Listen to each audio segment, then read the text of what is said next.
Folks, Black Star Network is here. Hold no punches. I'm real revolutionary right now. Support this man, Black media. He makes sure that our stories are told. Thank you for being the voice of Black America, Roland. Stay black. I love y'all. All momentum we have now, we have to keep this going. The video looks phenomenal. See, this difference between Black Star Network and Black-owned media and something like CNN. You can't be Black-owned media and be scared. It's time to be smart. Bring your eyeballs home. You dig?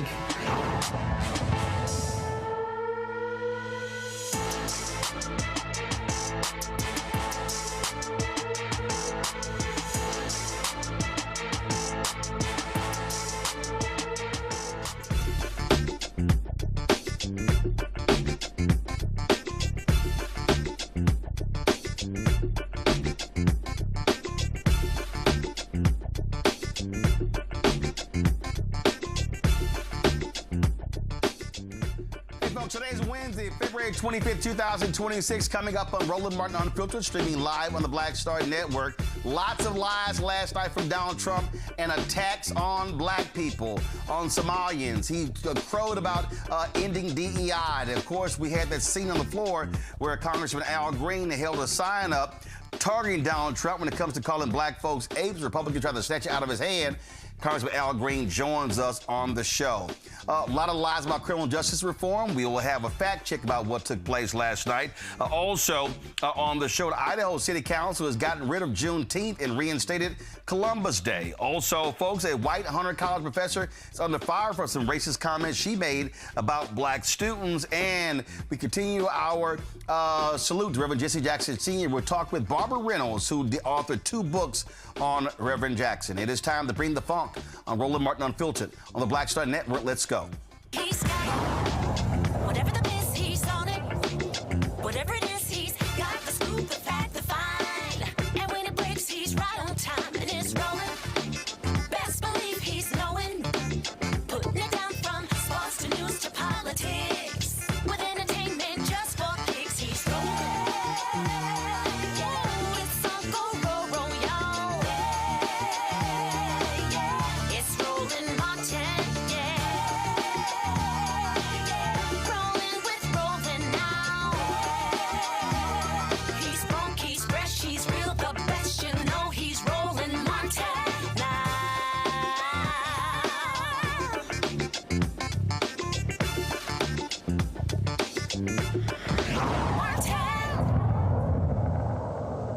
Folks, we can always count on my frat brother, Congressman Al Green, to speak truth to power. Last night, when Donald Trump was walking into the House, Congressman Al Green held up this sign. You see it right here. You see Steve Scalise trying to snatch it out of his hand. He says, "Black people aren't apes." Several Republicans tried again to snatch it out of his hand. He was a little later escorted out of the House chamber. Congressman Al Green joins us right now. Congressman, glad to have you back on the show. Why did you want to do that? Why did you want to hold this sign up last night during the State of the Union? Not only did I want to hold the sign up, I wanted it to be in the president's personal space. I was there to confront the president. I wanted him to know that what he's doing is harming black people and that we're not going to tolerate it. The president never said that this was wrong. He never said he regretted that it occurred. He, in fact, in essence, condoned it. And I don't, and those who allow this thing to continue, those who tolerate it, perpetuate it. I will not perpetuate the notion that black people are inferior and somehow related to the ape family. You had several Republicans who actually tried to walk up to you and snatch it out of your hand. That was an exchange between you and this Oklahoma Congressman Mullen. What did you say to him when he tried a couple of times to snatch it out of your hand? Well, the exchange was rather quickly done, and I told him that this was my property in essence, and that I was going to retain it. There were others who were saying to me that I should not be as concerned about this as I am. And I said to them, in essence, you know, you can't tell me how I should feel about the things that are harming me. And that's what plagues us as a people. Other people want to define our suffering for us and tell us the extent that we should call it suffering. We cannot allow this, and we especially cannot allow these other forms of media to determine when we can complain and how we should complain. Our complaints are ours to voice when we believe it's necessary to have them exposed. Unfortunately, we've gotten to the point now where we can only say certain things on outlets such as yours. For example, the word racism. You say racism on the major networks, they won't have you back. But if we say it here, we can explain why it exists and what we must do to resist the existence of it and eliminate it so we don't have to suffer from it. Well, here's the thing that's interesting. Wired magazine reported today that a White House staffer, go to my iPad, Henry, a White House staffer appears to run a massive pro-X account. A popular right-wing account that called a video depicting Barack and Michelle Obama as apes a masterpiece appears to be run by a White House staffer, according to records reviewed by Wired. I mean, that's a perfect example right there, Congressman Green, of here you are protesting this. And you're right, Donald Trump, what did he do? He actually, he claimed after he talked to Senator Tim Scott that he took it down. Later on Air Force One, he basically defended it and said he wasn't going to apologize. And so the White House wants to have it both ways. And so by confronting him, you're challenging him on this very issue. Yes, we are challenging him on the issue, but we also are challenging him with the confrontation. You can challenge a person with a letter. You can challenge with a phone call. There are other ways to do it, but we've got to find ways to get in his face and challenge him. And this State of the Union is one means by which we can do this. The president knows that he can stand back and this never touches him. And this is what he does. He could care less about our complaining outside the White House. But last night was the opportunity to be there and in his face. And that is something that he does not find a means by which he can avoid. What happened last night was unavoidable. And I will tell you, I went there to do this. The last time it was done with the spontaneity. This time it was intentionality. The president has to know that we're willing to get in his face. Did you voluntarily leave, or were you escorted out by the House Sergeant at Arms? Were you ordered to be removed? What happened there? It was a combination of both. I was asked to take down my sign, to hold it down, and I said, no, I would not do that. And we talked a bit more, and after talking a bit more, and they became very, as you know, upset about my continuing to stay on, he agreed that he would escort me out, and I did leave. But it was a combination of both, because at some point, there was going to be more of what was happening. I wasn't trying to avoid that, but I did want to make sure I got my point across. And I stayed until I felt that I gotten my point across. And my intentionality was to leave anyway. I didn't plan to stay to listen through what he was saying. That was never in a part of my program. I wanted to get my point across and then leave. And I did that, and I left. I got to ask you this here. There was this moment where Donald Trump said, if you agree with this statement, then stand up. The first duty of the American government is to protect American citizens, not illegal aliens. The right wing is really playing this up by saying, well, the Republicans stood up and the Democrats, they refused to stand up. What do you say about that? And you know, Glenn Beck is like, oh, my God, that was the easiest applause line. And, you know, here you had the family of a young girl who was killed by an undocumented worker. And they were like, how dare you dishonor by not standing up? What do you make of that whole part of the speech? Well, the first duty is to support the Constitution. And the Constitution has places in it where all people are to be protected. So I stand with the Constitution. He stands with a might makes right mentality. And if we allow this might makes right mentality, ends justify the means to persist, we will shred the Constitution. It will become meaningless. And we will then have more than authoritarianism. We will have the dictatorship that we all dread and would not want to see happen and occur in this country. I think even these people on the right, a good many of them would not want to see a dictatorship. But it's about the Constitution. What they try to do is reduce this to a person who's done something dastardly and say, do you support this dastard or do you support the American people? No, I support the Constitution. And if the Constitution accords a person rights, then you don't deny that person's rights simply because the person has done something egregious. You still have to afford people the rights that the Constitution says that they have, because at some point it can be my rights or your rights that the Constitution says that we have. And persons can then say, well, we don't support that because we think it's wrong. Well, you can't do that. I support the Constitution. And when the Constitution says that a person has rights, we have to give him those rights. I'll give you a great example. Due process of the law. He believes that if somehow you've been accused of a crime, you no longer have the right to due process. Well, that's what due process is all about for people who have been accused of crimes, for people who may have committed crimes, but they still are entitled to due process of the law, because that somewhere along the way, there will be somebody caught in that dragnet that is not guilty, that is innocent. And that law is there to protect that person and extricate that person from that dragnet. We have to have due process of the law. The president believes that he is the law, and no process is due other than what he would accord people of his own volition. Congressman Al Green, we certainly appreciate you joining us on the show. Thank you so very much. Thank you, dear brother. Thank you.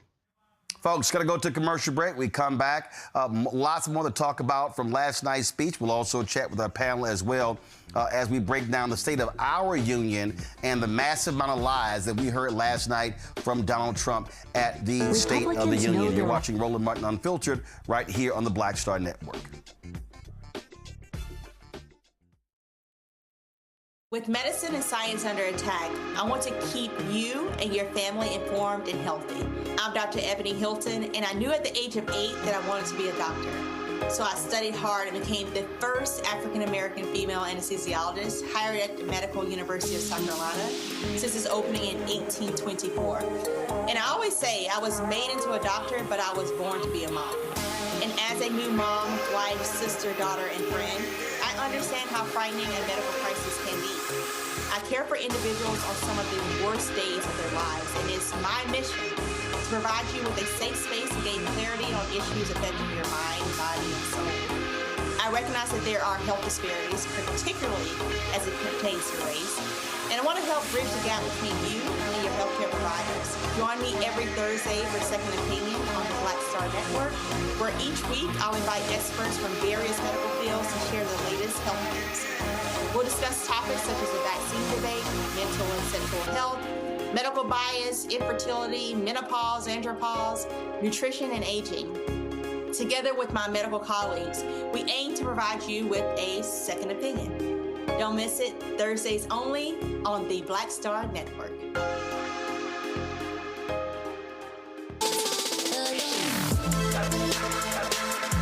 Hey y'all, welcome to The Other Side of Change, only on the Black Star Network and hosted by myself, Bria Baker, and my good sis, Jamira Burley.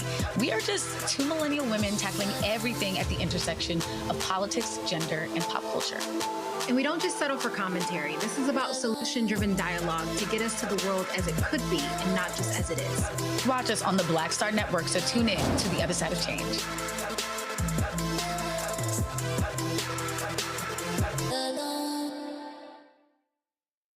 Hey everybody, I'm T.D. Jakes, and I want to encourage you to watch Roland Martin Unfiltered. It'll blow your mind.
Folks, a lot of lies last night, especially when it came to the issue of crime. Donald Trump claimed that he was responsible for rampant crime dropping the largest decline in recorded history. Well, guess what? Crime data shows that violent crime continued to decline in 2025, but it started in 2024.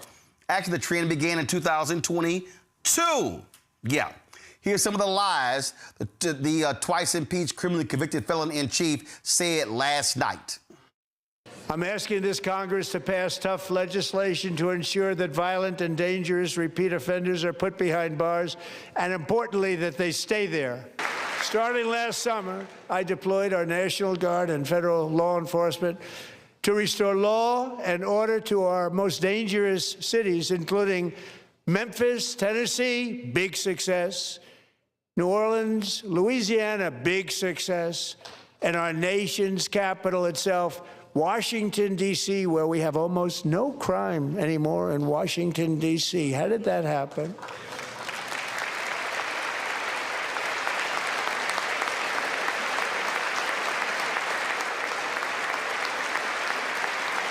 In fact, crime in Washington is now at the lowest level ever recorded, and murders in D.C. this January were down close to 100% from a year ago. My goodness, lies, lies, lies, lies, lies. Deanna Hoskins, the president and CEO of Just Leadership USA, a national organization focusing on criminal justice policy at the federal level, joins us right now. Glad to have you here. Deanna, again, that was a whole bunch of lies. I mean, for Donald Trump to stand there and say it was all him, how in the hell did it all, how the hell is all up to you when the data shows violent crime was high when he was there, and then in 2022, then 23, then 24, going down, down, down, down. We've seen it in Baltimore, we've seen it in Chicago, and so it wasn't what the hell he did in the last year.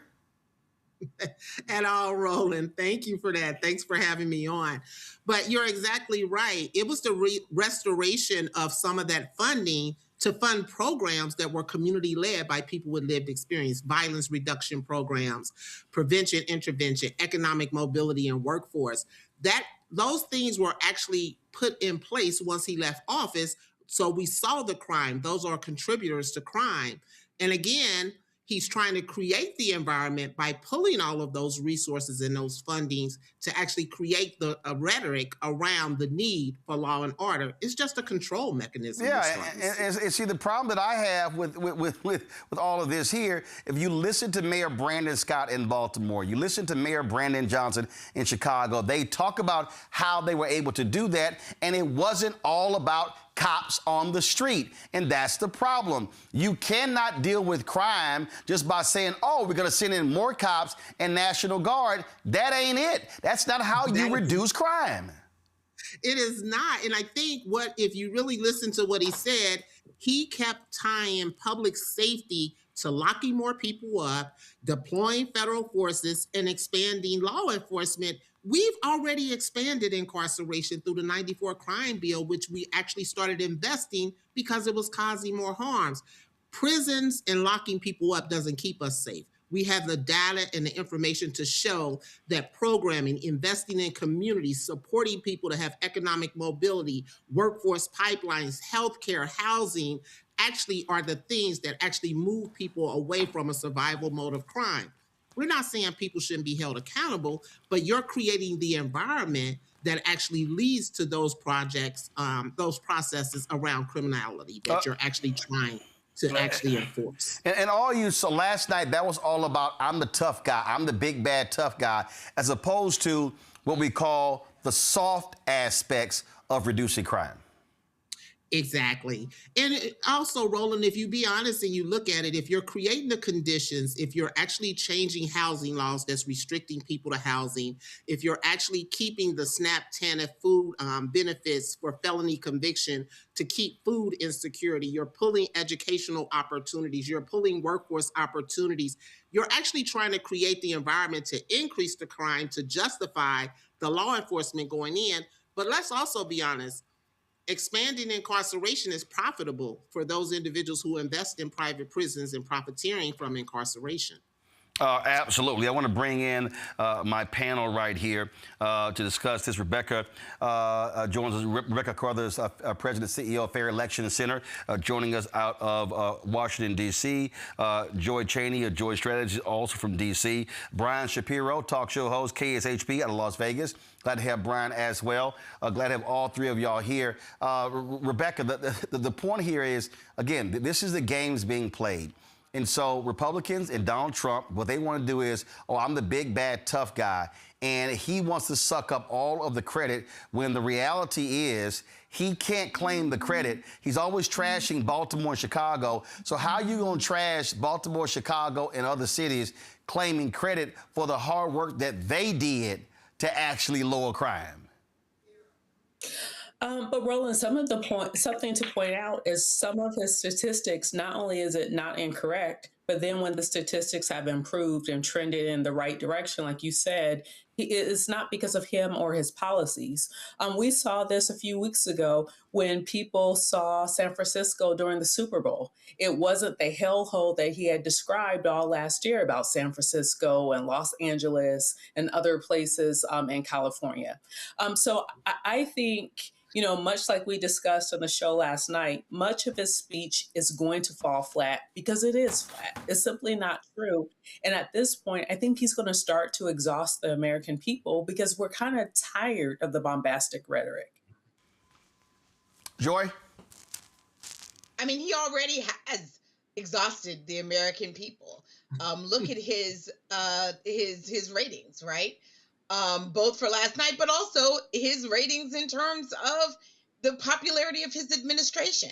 This is at the beginning of an administration. He's only 1 year in. It usually gets worse, and he's awfully low, around 30%. So that is of popularity, and that everyone else he's very unpopular.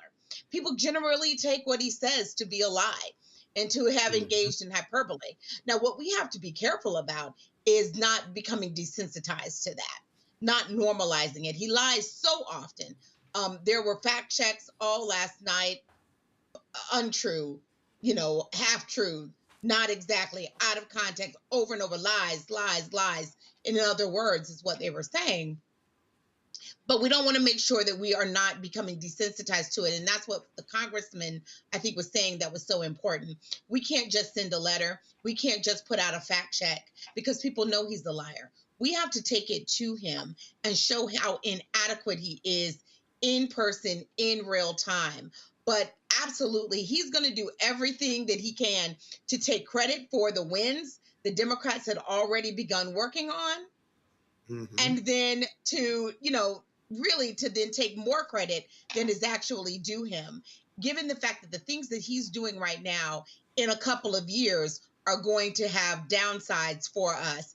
And we're going to see numbers slide in the wrong direction because any benefits we are seeing now are due to the work of other people. There has been very little that Donald Trump has done that has yielded positive benefits for the American people. Yep. You can just look at the polling to find that out. Brian? Yeah, hi, Roland. Thanks for having me. Good to see you. Donald Trump lied about everything. He lied about the economy. He lied about tariffs. He lied about inflation.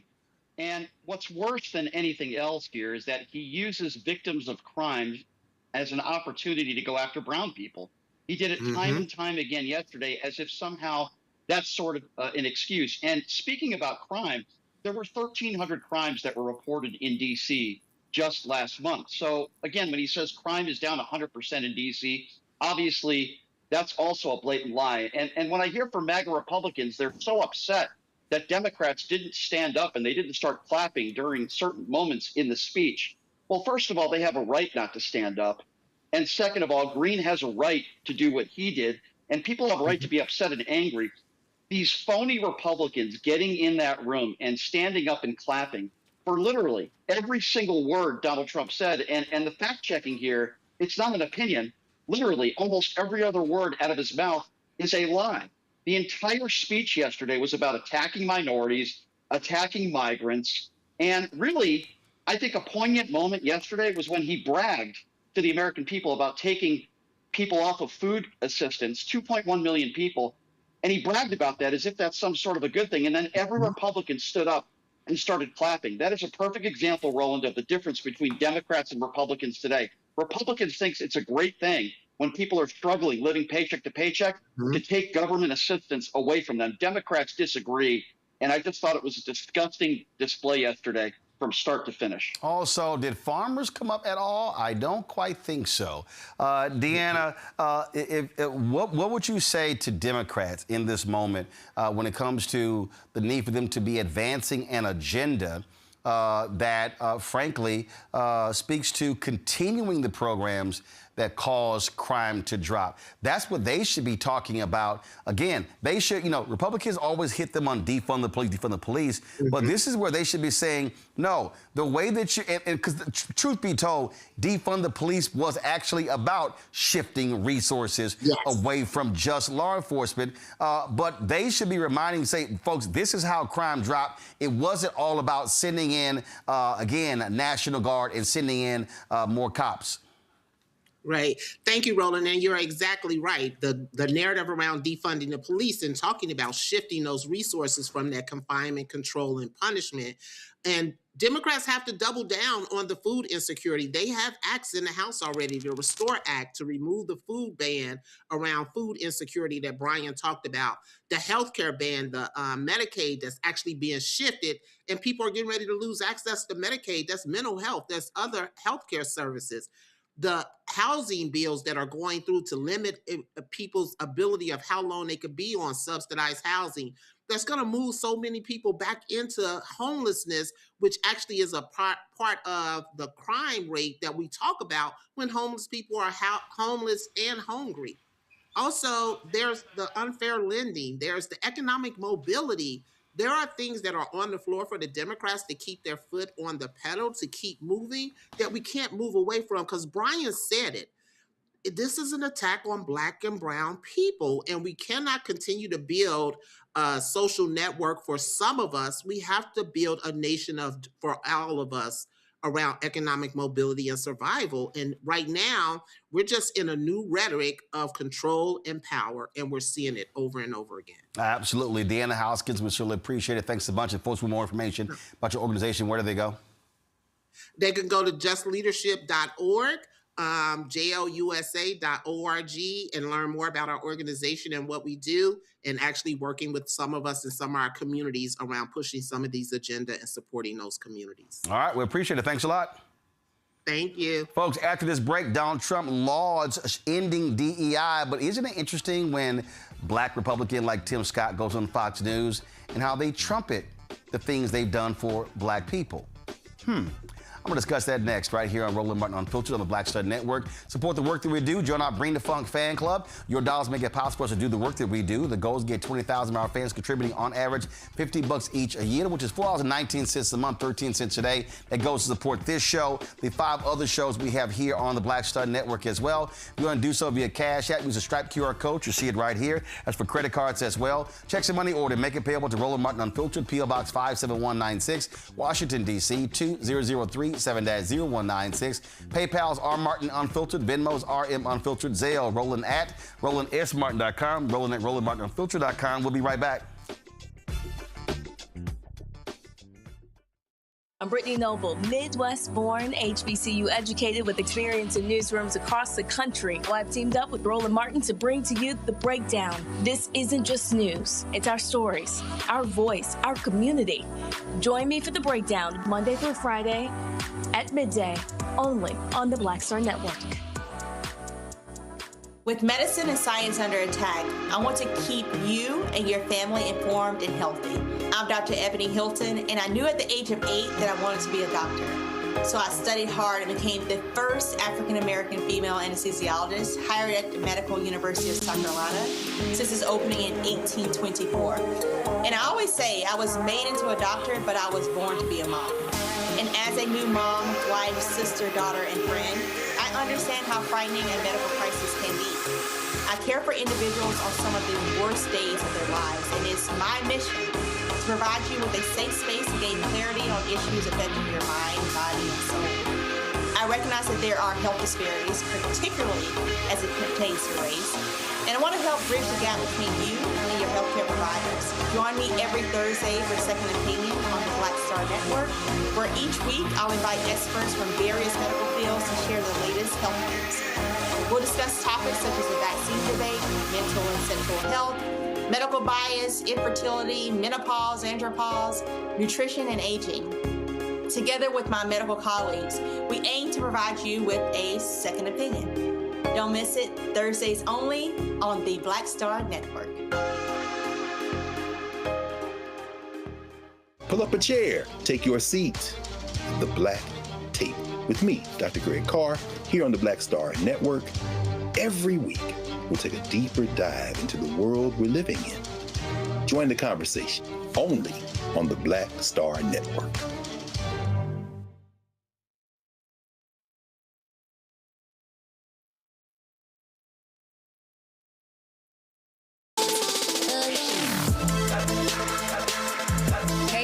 Welcome to The Other Side of Change, only on the Black Star Network and hosted by myself, Rhea Baker, and my good sis, Jamira Burley. We are just two millennial women tackling everything at the intersection of politics, gender, and pop culture. And we don't just settle for commentary. This is about solution-driven dialogue to get us to the world as it could be and not just as it is. Watch us on the Black Star Network, so tune in to The Other Side of Change.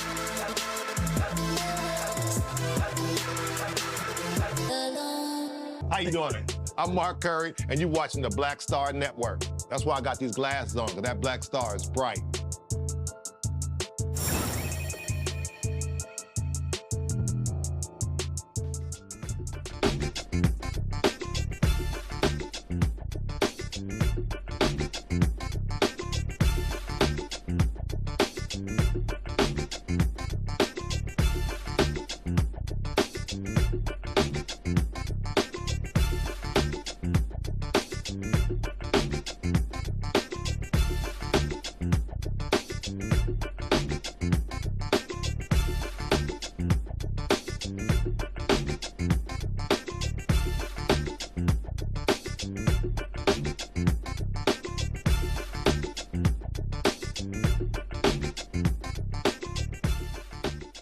All right, folks, in that shameful speech last night, you know Donald Trump just gloated when it came to the issue of DEI. Watch this. Ended DEI in America.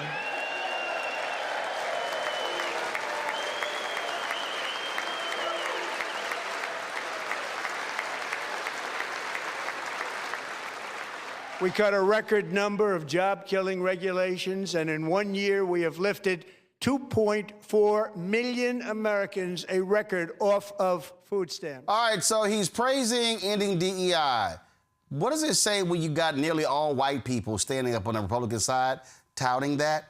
What I also find to be interesting is when these white women stand up, when they have been the greatest beneficiary of diversity, equity, inclusion programs and affirmative action. So that, to me, is also laughable. But see, isn't it interesting that they'll tout that, yet when they send out the help, like Senator Tim Scott, to go on Fox News, it's amazing how they tout all of these great and wonderful things they've done for black people.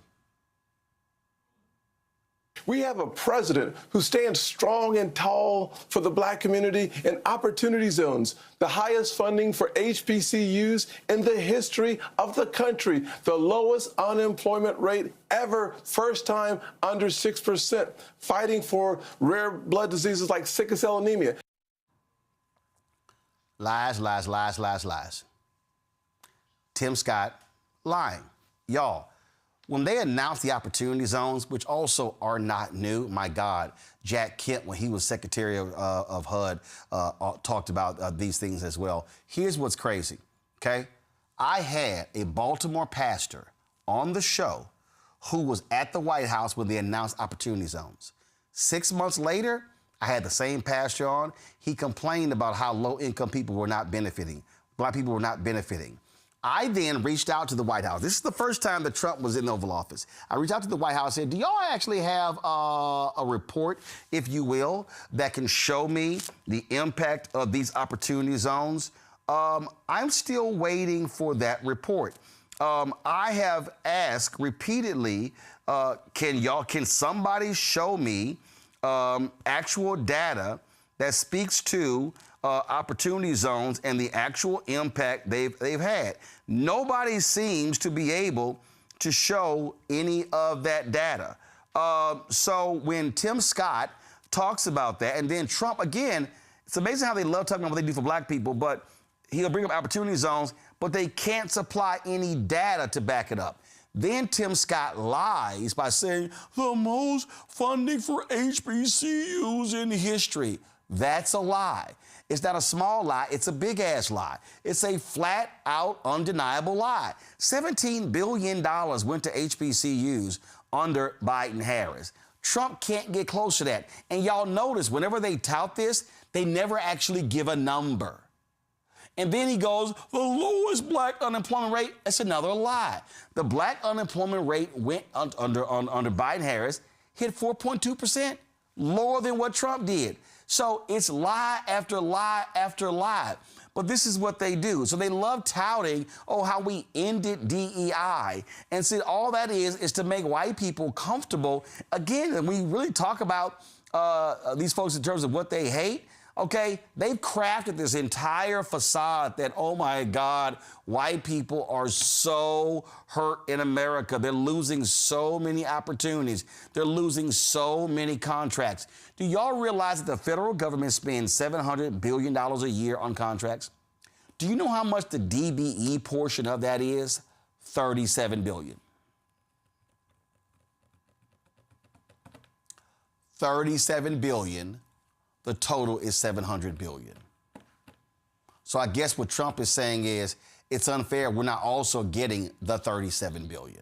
Let's go back to my panel here. Brian, I'm going to start with you. To sit here and watch these folks applaud.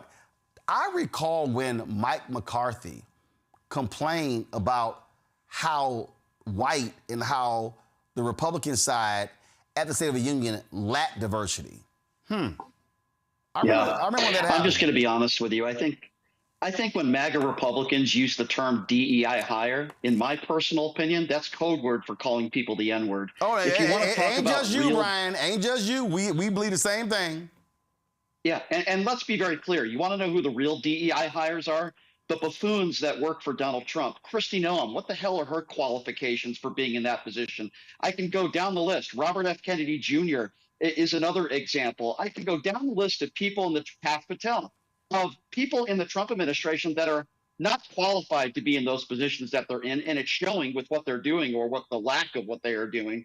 But yet they always want to use the term DEI hire to go after someone who is brown, who is in some cases overqualified. And listen, I still hear people talk about Kamala Harris, people on the right calling her Joe Biden's DEI hire. Here's a woman who was duly elected as an attorney general, as a senator, and then she's chosen as the vice president, not just because of the color of her skin, but because of her qualifications and what she's done in her life. I mean, you have the wives of people who ran the WWE that are in those types of positions in the White House, and it shows with what they are doing right now and the damage they're doing to this country. I'm just so sick and tired of these people on the far right, or even the right in general, using these terms like DEI hire. These are the same people for years that said Barack Obama wasn't born in this country. Let's call it for what it is. These are bigots. It's not make America great again. Roland, it's make America white again. That's every time I hear make America great again and I hear idiots use that term, that's what I'm thinking in my mind. And it shows with their policies and what they're doing.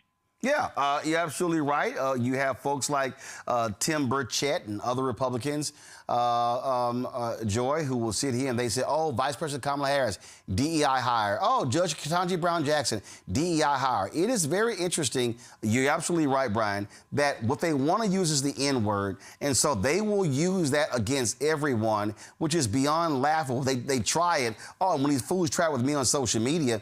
And again, I keep telling black people, I'm not explaining my credentials to anybody. They can all go kiss my ass. But Joy, this is the game they play, and then they want to say, oh no, we're not that way. We're accepting and loving of everybody. And then again, you got folk like Tim Scott. Now, mind you, his comments were in response to what Gavin Newsom said, which had nothing to do with black people. But it's the same Tim Scott who said that the 8 video, that was the most racist thing I've seen come out of this White House. Well, guess what, Tim? That's your people. Joy? Yeah, it's definitely their people. And what I thought was interesting about that comment was the most, right? That presupposes there were other racist things coming out of this White House, which he knows, right? Unfortunately, Senator Scott is in the sunken place, and we all know what that means. And I don't know why he's chosen to do it this way. He is actually a good person if you know him to a person and individually. He hires a lot of black staff. Who is? Sometimes more than Democrats. Who is? The facts of the matter, let me finish. No, I'm asking. Hold up, Joy. I'm asking. You say he's a good person. Who? Tim Scott. Here's my whole deal. Actually good. Yeah, but here's the deal. Here's the deal. You show us who you are by your actions. And so, absolutely. And so, when you are a Republican, when you are a black Republican, and you are an apologist for the bigotry that comes out of this White House, I'm not going to call you a good person. That's your choice. Exactly. I know him, so I'm calling him a good person. Well, guess what? But what I am he apologizes for a lot of racism coming out of this White House. He apologizes for a whole lot. There is, and it is unforgivable what he has decided to co-sign on. There is absolutely no denying that as well. Two things can be true. What I would say is that we need him and others to use their voice more often, but we know that he doesn't actually have any power. This administration, J.D. Vance, Trump, all of them have decided that they want to put their lot in with extremists, bigots, maybe not so extreme, maybe a majority of their party who believe that Black people, Latinos, Asian Americans should not have any opportunities. But it doesn't stop with them. They don't want women to have any opportunities. These people are beyond misogynist, and they're not just limiting themselves to me and Rebecca. They're also talking about white women, right? They're specifically interested in limiting the rights of white women. And their attack on DEI is really about them. Their attack on reproductive health is also really about them. It ensnares us, but it's also about them and what's going on in their household. And this administration has chosen to throw itself in with the likes of them, because there are people who believe that unless they get all of the opportunity, that it's not enough. And that's what my concern is, because it's happening to us individually. I have friends who are at law firms who are now having to face white men who feel like if they don't get all the opportunities on all of the cases, that it's because someone on the case is a person of color or is a woman. It could just be that they're not good at their job, but no one wants to say that. So the white partner then says, oh, well, you know, this person wanted a woman, or, oh, well, this person wanted a person of color. And this administration is fueling those lies, fueling that anger. People who are incapable of competing, they are giving them an excuse. So we also saw the racism on display last night, and we could see it where they continue to attack Black immigrants. This was the exchange between the racist Donald Trump and Congresswoman Ilhan Omar. You should be ashamed of yourself not standing up. You should be ashamed of yourself. That is why I'm also asking you to end deadly sanctuary cities that protect the criminals and enact serious penalties for public officials who block the removal of criminal aliens. In many cases, drug lords, murderers all over our country, they're blocking the removal of these people out of our country, and you should be ashamed of yourself. Listen, you know, back when people say, oh my goodness, that's not how Democrats should respond. I'm sorry, where I come from, when you hear bullshit, you call it out. Roland, something else I wanted to say, just continue on with the conversation with the other panelists. The first time I was called the N-word by a white person that I remember, I was about 4 years old. And quite frankly, it's not that I respect just being called the N-word, but don't hide it behind political correctness. Don't call it anti-DEI. Don't say it out loud and then blame it on Tourette's syndrome, or the same network then not show Free Palestine, but then they show the N-word being sporadically said in a live broadcast, in a taped broadcast that was later aired, and it could have been edited out. Let's just be real here. This is America. This has always been America. So I would say for those who don't like Black folks, just say it out loud, because you have an administration that supports that worldview. But let's quit playing around with this thing. This is what this thing is, and it's beyond Democrat versus Republican. It's about white supremacy. So as we're battling for the soul of America, let's just have the battle. Let's just duke it out metaphorically. But let's figure this thing out, because that's ultimately what this fight is about. It's a foundational fight that's been happening since the inception of this country. So let's deal with it finally. Well, I'm telling you right now, we got to call this thing a thing, and we're going to do it every single day, such as these folks in Idaho. So, you know, Juneteenth is a federal holiday. Well, in the city council in Post Falls, Idaho, they said, oh, no. We're going to say to hell with Juneteenth, and we're going to bring back Columbus Day, you know, the day that we celebrate a dude finding a country or founding a country that already existed. It was a 4-2 vote to do so, to restore Columbus Day to the calendar. Post Falls racist Mayor Randy Westland says Columbus Day is a better holiday to celebrate American heritage. Well, 2 councilmen on the board disagreed. Next item up is an amendment to personnel policy holiday schedule. This is a change that I requested. Effectively, this is removing Juneteenth from the list of city holidays and restoring Columbus Day, which I believe is a more appropriate holiday honoring our American heritage. I move to approve the amendment to the personnel policy and holiday schedule. Second. A motion in multiple seconds. Further discussion? I do have one comment on it. Oh, sorry. Juneteenth celebrates the actual end of slavery in the United States. And the abolition of slavery, I believe, is one of the crowning achievements of Western civilization and is certainly worthy of celebration. On the flip side, North America, as we know it, in the United States entirely would not exist if it were not for the expeditions of Christopher Columbus and other European explorers, which are also worth celebrating. So I don't know if you would consider doing an every other year type of thing, but I think both are very relevant to our history and worth celebrating. I don't want to change the holiday schedule up. I think that's a lot of complexity. My own view is that Juneteenth is something that nobody had heard of until 5 years ago and was pushed for political purposes. And so I'm not in favor of having that in. Cool. I would agree with Councilor Malloy. I think just because we didn't know about it doesn't mean it's not relevant.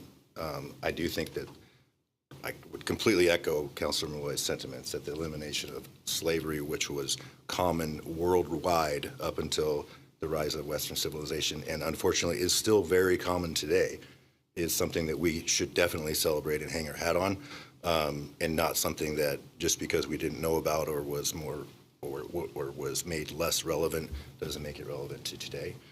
So I would definitely advocate for some type of arrangement. I don't think these two need to be mutually exclusive.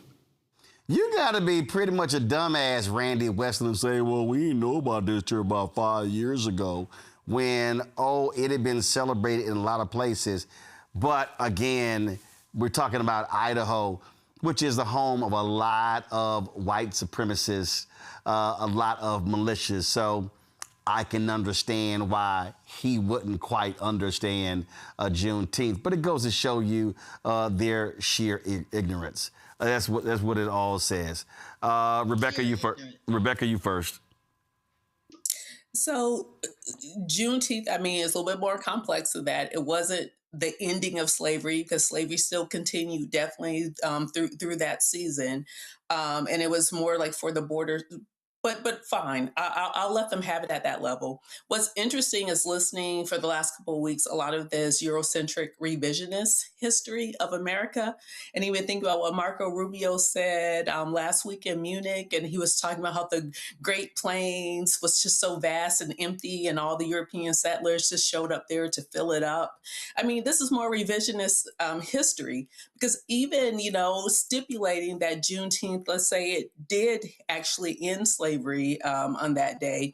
Slavery in North America was human trafficking. It wasn't just about the labor, but there was sex trafficking, there was human trafficking, there was all sorts of atrocities that were happening. So it's interesting listening to them talk about the end as they see it of slavery, aka human trafficking, and they're not acknowledging the human trafficking crisis that we're having with the ICE roundup. So it's very complex. It's very interesting. I would encourage them to delve deeper into the actual history of this country. Nah, you know damn well they ain't that. They ain't the brightest bulb in a dark room. Brian, go ahead. Let's be very clear here. These are the same people who want to abolish Martin Luther King Day. These are the same people that want to ban books and don't want children to be taught what slavery was and how bad it was. They just want to erase history. These are also the same people who were totally fine with and celebrated Donald Trump getting rid of a Martin Luther King Jr. In the Oval Office, getting rid of the statue of Martin Luther King Jr., and they want to replace that with Charlie Kirk. That guy, Westland, that you just played, might as well have walked in there in a Klan outfit. That's what I think about some of these people.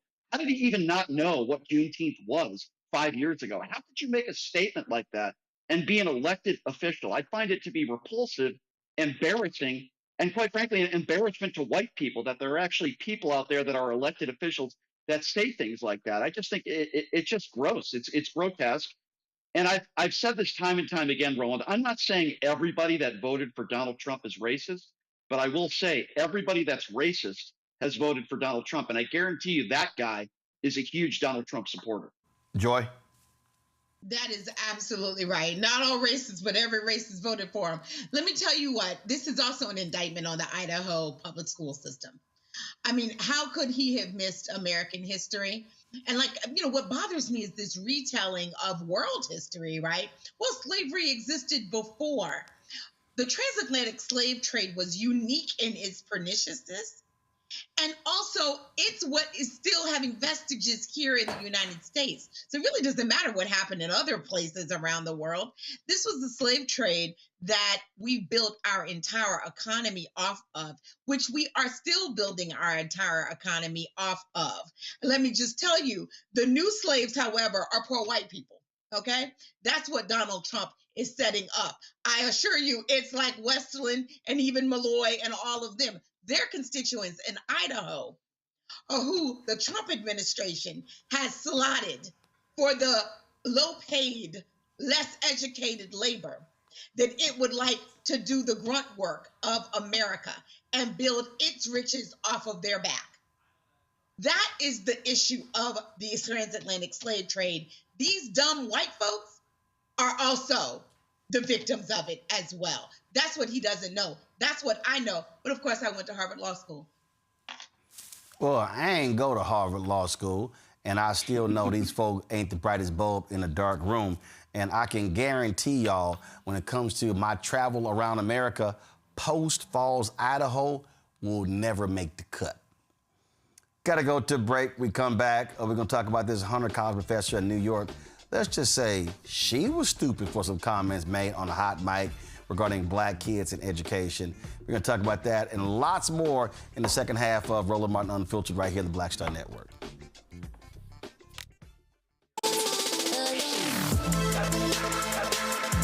Hey y'all, welcome to the Other Side of Change, only on the Black Star Network and hosted by myself, Rhea Baker, and my good sis, Jamira Burley. We are just two millennial women tackling everything at the intersection of politics, gender, and pop culture. And we don't just settle for commentary. This is about solution-driven dialogue to get us to the world as it could be and not just as it is. Watch us on the Black Star Network, so tune in to the Other Side of Change.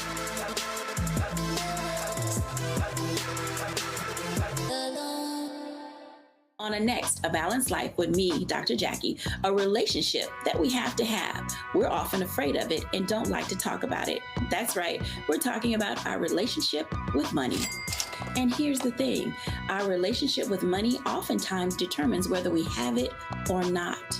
Balancing your relationship with your pocketbook, that's next on A Balanced Life with me, Dr. Jackie, here at Black Star Network. With medicine and science under attack, I want to keep you and your family informed and healthy. I'm Dr. Ebony Hilton, and I knew at the age of 8 that I wanted to be a doctor. So I studied hard and became the first African-American female anesthesiologist hired at the Medical University of South Carolina since its opening in 1824. And I always say I was made into a doctor, but I was born to be a mom. And as a new mom, wife, sister, daughter, and friend, I understand how frightening a medical crisis can be. I care for individuals on some of the worst days of their lives, and it's my mission to provide you with a safe space to gain clarity on issues affecting your mind, body, and soul. I recognize that there are health disparities, particularly as it pertains to race, and I want to help bridge the gap between you and your healthcare providers. Join me every Thursday for Second Opinion on the Black Star Network, where each week I'll invite experts from various medical fields to share the latest health news. We'll discuss topics such as the vaccine debate, mental and sexual health, medical bias, infertility, menopause, andropause, nutrition, and aging. Together with my medical colleagues, we aim to provide you with a second opinion. Don't miss it, Thursdays only on the Black Star Network. My name is Bill Duke, and you're watching Roland Martin Unfiltered.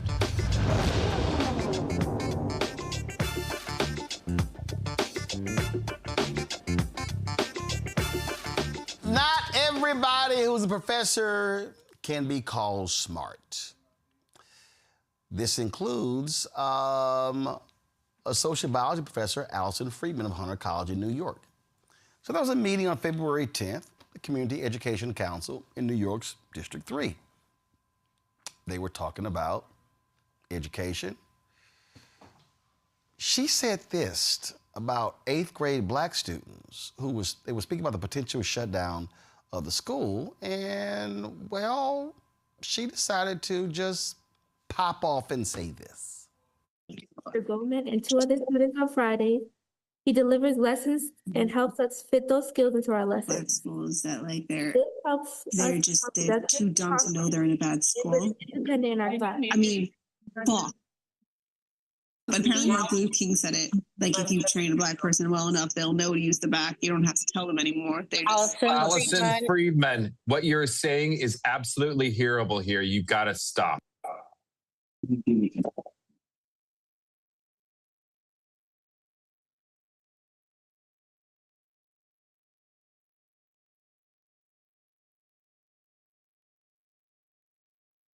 I'm sorry, sweetie. Go ahead, baby. I'm sorry. We have me and many other students in our classes and with basketball. Students might not be able to have these safe spaces and supports. We should be able to keep our school open. Thank you. Thank you. Thank you very much.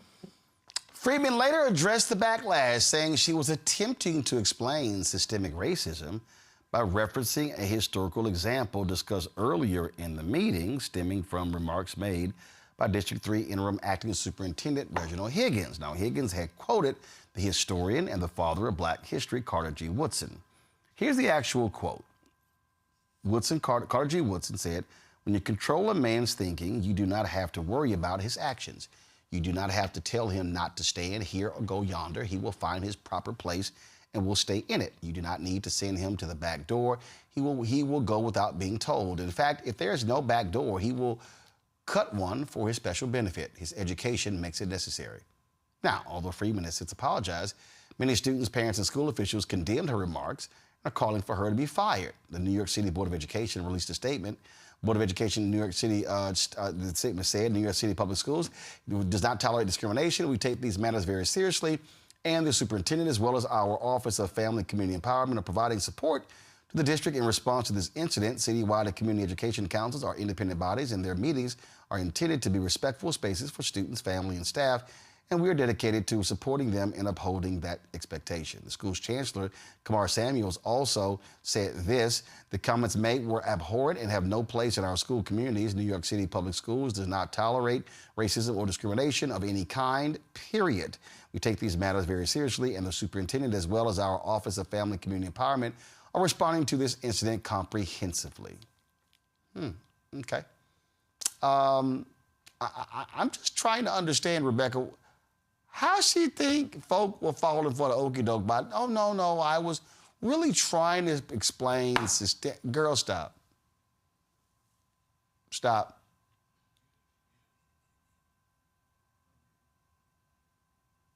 Joy and I both had we're resting our heads on our chins. Here's the thing. So if she was really trying to explain systemic racism, why was she explaining it while someone else was talking? Like, make sense, right? Because watching the clip, it appeared that someone else was talking when she started saying all racist stuff. And as an educator, isn't it, I want to use an educator word, pedagogy, is that how you say that word? The pedagogy says that if you're going to teach something, you shouldn't do it while someone else is communicating, right? But that's just me. I only went to Nebraska law. I didn't go to Harvard law, so maybe Joy can illuminate us further. I ain't go to no law. This is very basic. If you're explaining systemic racism, you actually set the conversation up to explain it. You just don't start just saying wild, crazy stuff, Joy. Absolutely. And here's the thing. No one on that call seems to back her up, right? To say that this is the context in which she was saying it. She is lying and is trying to save her job. You don't have to go any school to see that. And let me tell you what else. She's not going to be teaching at any school. I predict it for very long. I mean, Prager, you might take her. I don't think she knew that her mic was on. Maybe I'm wrong. I don't think she knew maybe her mic was on. But regardless of that, she should be fired immediately. Immediately. I don't think there's any excuse here. Just pure stupidity. And then what's even worse is it's almost like she's doubling down on that, thinking that we're all stupid and that, oh, well, she was quoting a historian back in the day. No, she wasn't. She's ignorant. It was racist terms that she was using and what she said. Everybody was disgusted by it. You could see people's faces, and they're like, what are you doing? I can't believe she just said that. You saw the faces on these young people there. And the fact that she's trying to make excuses to save her own ass shouldn't work. And yes, I do believe that she should be fired immediately for this. There's no excuse for it. Yeah, I'm like, boo, we're not buying your little nonsense, so can you please stop? But, you know, this is what happens when people's true feelings are revealed, and then they just mad that they didn't hit the mute button because clearly somebody else was talking, and then she thought she was talking to somebody else, and she was on mute. No, you weren't.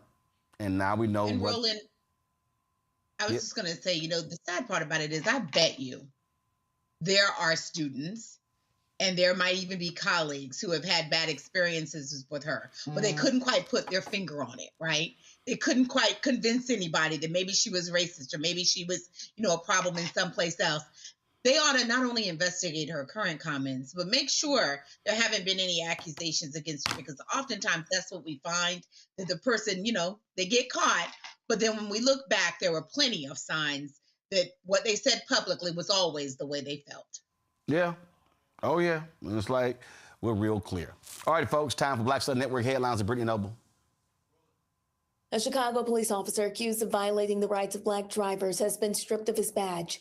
Officer Richard Rodriguez is now the 5th member of the North 18th District Tactical Team to lose his command amid an expanding misconduct investigation. The action comes after after Chicago police launched a review that uncovered what officials described as a troubling pattern of undocumented and unprofessional traffic stops. Rodriguez was flagged in a database released by Inspector General Deborah Witzberg, created to identify hotspots of alleged police misconduct. He reportedly has more complaints than any other officer in the unit except Officer Joseph Vecchio, who is also assigned to the 18th District Tactical Team. Rodriguez is currently facing 28 complaints and is named in 8 pending lawsuits.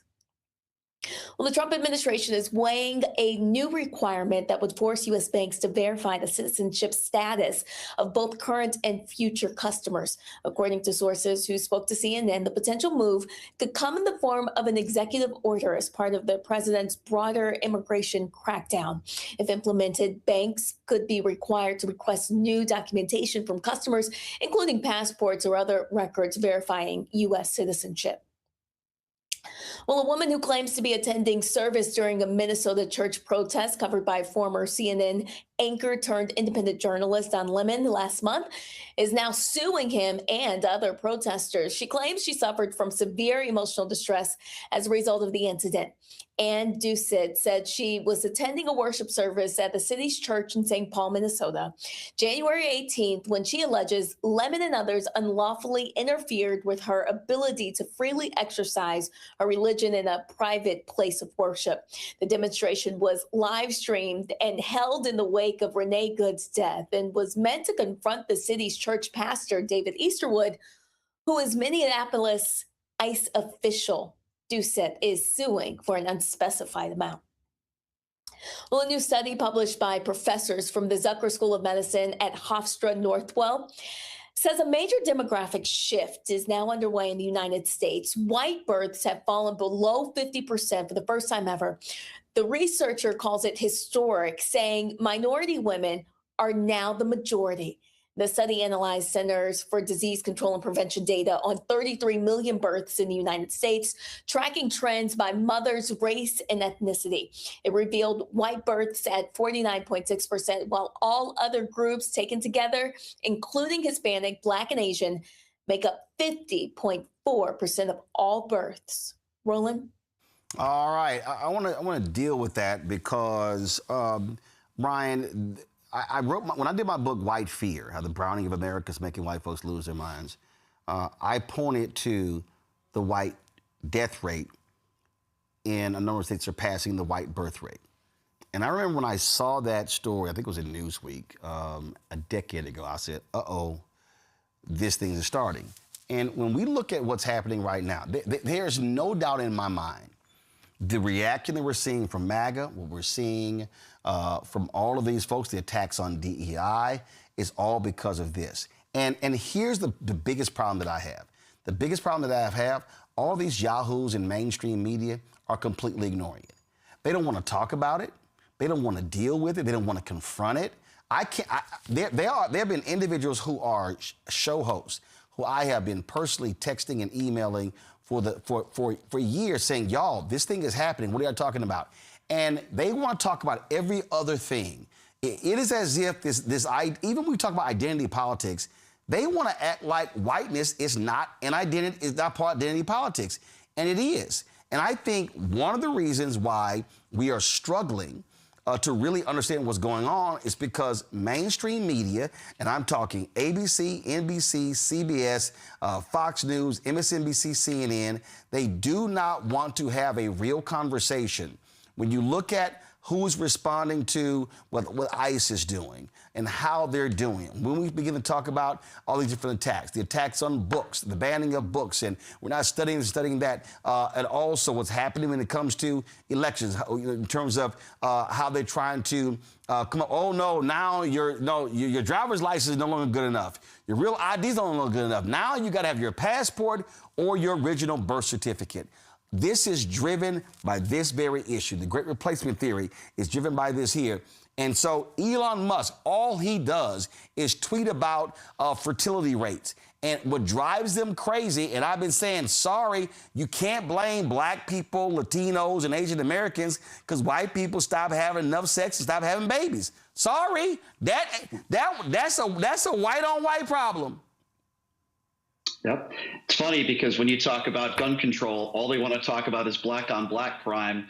And you're absolutely right, Roland. When you go to the mainstream media, they don't want to talk about these issues. They would rather salivate over attacking Don Lemon for going into a church and simply taking out his phone and doing what any journalist would do and start recording and asking questions. They don't want to talk about these real issues. They want to talk about these culture wars. And you mentioned Elon Musk. You're absolutely right about that. A perfect example. And here's a guy who, for lack of a better term, spreads his seed all over the country, has all these women sign non-disclosures, and is not a father. So you're absolutely right, and it is extremely frustrating when you look at so many of these national networks all over this country not talking about the real issues that Americans are facing. I couldn't agree with you more. This was a tweet that he sent out. Give me 1 second, I'm gonna pull this up. He sent this tweet out, and this was last year, and Elon Musk tweeted this. The story was fertility decline hits all 50 states, new lows nationwide. It says the U.S. fertility rate dropped to an all-time low of 54.5 births per 1,000 women in 2023, less than half its 1957 peak of 122.9. Okay. Elon goes, low birth rates will end civilization. Okay, Rebecca, here's the problem here. We're not running out of people. It's the right people. See, what he's saying, what Elon is saying, and this is what MAGA has been focused on. You've seen these videos. Look at this. We're in Paris, and oh my God, it's ghetto. Well, actually, Paris is the ghetto of France. Oh my God, look at all of these Muslims. Look at these people that are coming from these African countries. When you have that rapist, Conor McGregor, who goes to the White House, and the indigenous people of Ireland, we're losing our culture. Hey, dude, it ain't my problem. Y'all stop screwing. And the numbers don't lie. This is extremely basic. Y'all, you cannot have a future economy if you don't have people. And if you're not producing people on your own, then you're gonna have to get the people from somewhere else. Control room, get that Mike DeWine clip from Face the Nation ready. Let me know when you have it. If you do not have people, you can't fill jobs. If you do not have people who can fill jobs, they can't buy houses or rent. And then if they're not there with jobs and buying rent, they can't buy groceries, which now means your tax base shrinks, which means that, guys, we had it a couple days ago, Ohio Governor Mike DeWine, when he was on Face the Nation talking about Haitians and temporary protected status. We had it. Pull it up. You had it from Monday's show. We didn't use it. Pull it up. So this is the whole thing here. And I'm like, y'all, this is real basic. If you show me towns, Rebecca, that have shrunk, it's because the people have left. These are just basic facts. And so when Elon says low birth rates will end civilization, Elon is saying no, white people. He doesn't want brown people, black people. Elon Musk is very clear. He wants more white people. Roland, at first I wasn't sure if you were saying that Elon Musk was concerned that enough of the right people weren't being born or enough of the white people, but it sounds like I heard you say both, because for Elon Musk, I guess white is right. And quite frankly, look, he's doing his best to try to improve the white population. How many kids is he up to now? That said, what's so interesting about racism in the United States is that when we saw some of the dying Midwestern towns, or even some of the dying small Southern towns, where you see naturalized citizens moving into those towns and revitalizing and bringing the economy back and creating jobs, they're not just, to quote some of the Republicans, they're not just takers, they're actually creators in the economy because they're people. People, there's no one demographic that only takes and doesn't also create to add to the American economy. This country really could be great again if it would let go of racism, quite frankly, because when you see those areas of the country that actually needs influxes of people, it can come from some naturalized citizens that are in this country. But what's unfortunate, this white supremacist ideology just gets in the way of America and its ability to be great again. But this right here, y'all, this is from Face the Nation on Sunday. And this is Republican Ohio Governor Mike DeWine talking about Trump going after the temporary protected status of Haitians and how that is going to have a negative impact on his state. Listen. Governor DeWine, in Ohio, your state has been the focus of the Trump-Vance campaign during 2024 and of their administration now, particularly the Haitians that you have, tens of thousands in the state of Ohio. You said this week ICE has not been clear on when they're going to surge to your state. Did you bring that up when you were at the White House? I did not. I didn't have the opportunity to do that. Look, Margaret, my position has been very clear in regard to TPS for Haitians. I think temporary protected status, yes, which the president is trying to revoke now. I think the policy to revoke that is wrong. I think there's a consensus in this country, as we all have said, let's get rid of the violent offenders, get them out of here. I think there's a consensus behind the need to do a good job on the border, and I think the president gets high marks for doing that on the border. But once you get beyond that, I don't think there's a consensus for taking people who are working, who are supporting their family. And we've kind of seen it in almost in a micro way with the Haitian community that's come into Springfield. Springfield is an industrial city, manufacturing city that was down.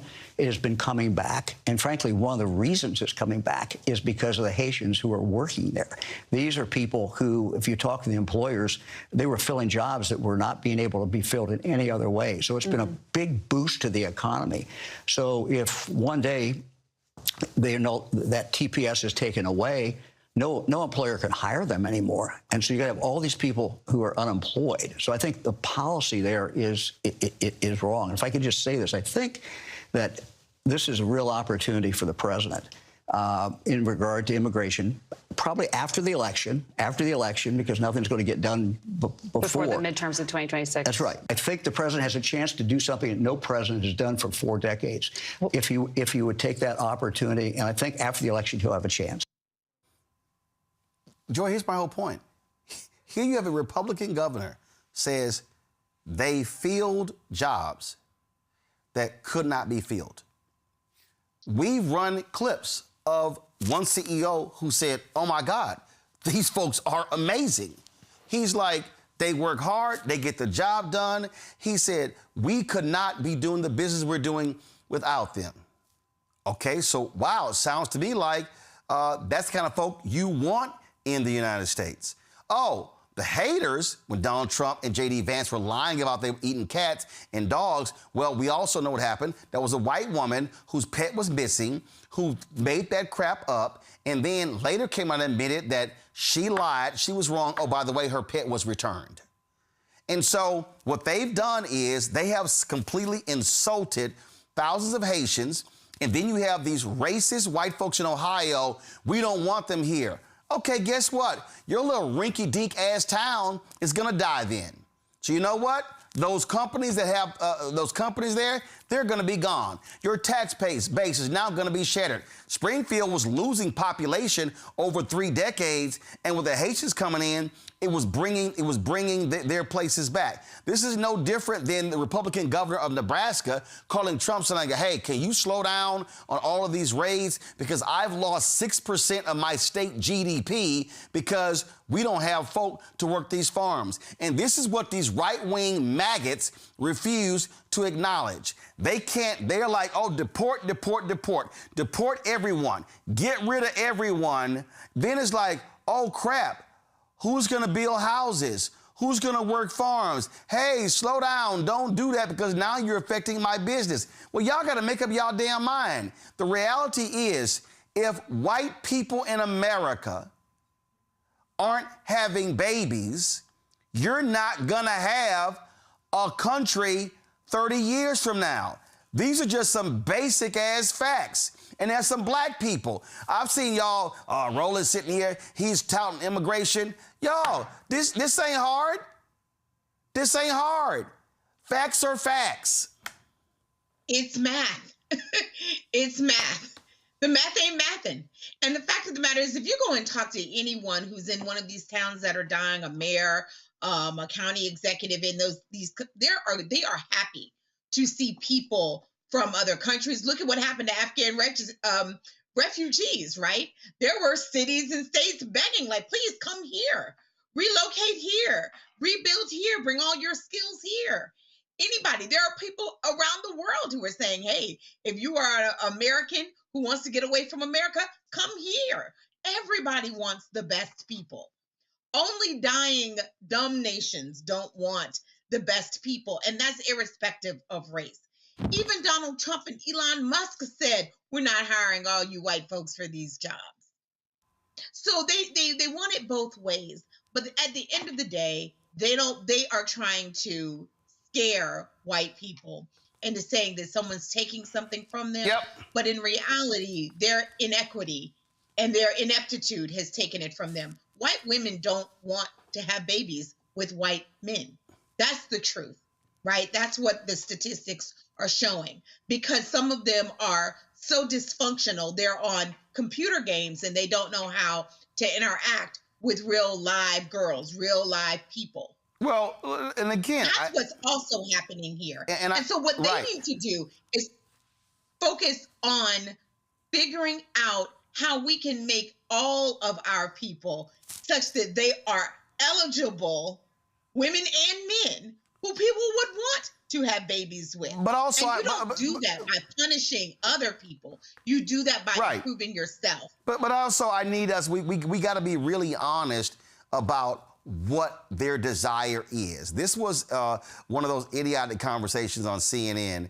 This is featuring Ken Cuccinelli.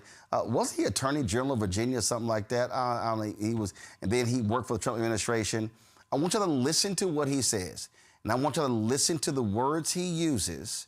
And this sounds very much like that speech that the Missouri senator gave, which was a white nationalist speech. Listen to what he says, because what he's saying is, these are the type of people we want in America. We don't want them people. We want these people. Listen. No. We're a Western nation. Our foundation is a Judeo-Christian Western civilization philosophy. Built on slavery. Finish the sentence. And indigenous land. Those cultures fit in this country. And when I say fit, I mean values fit. Which cultures? Similarly Western cultures. So Chinese Americans out, Japanese Americans out, Arab Americans out. Here they are. Here they are. Most of this entire hemisphere isn't white. No, they're here. It's not about white people.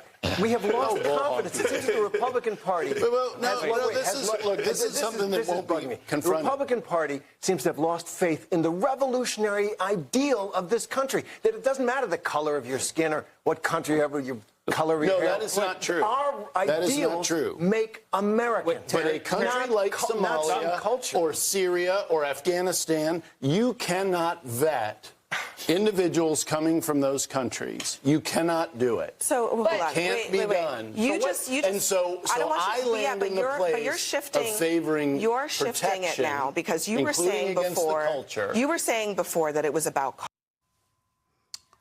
Brian, they refuse to just go ahead and say, look, we really want white people.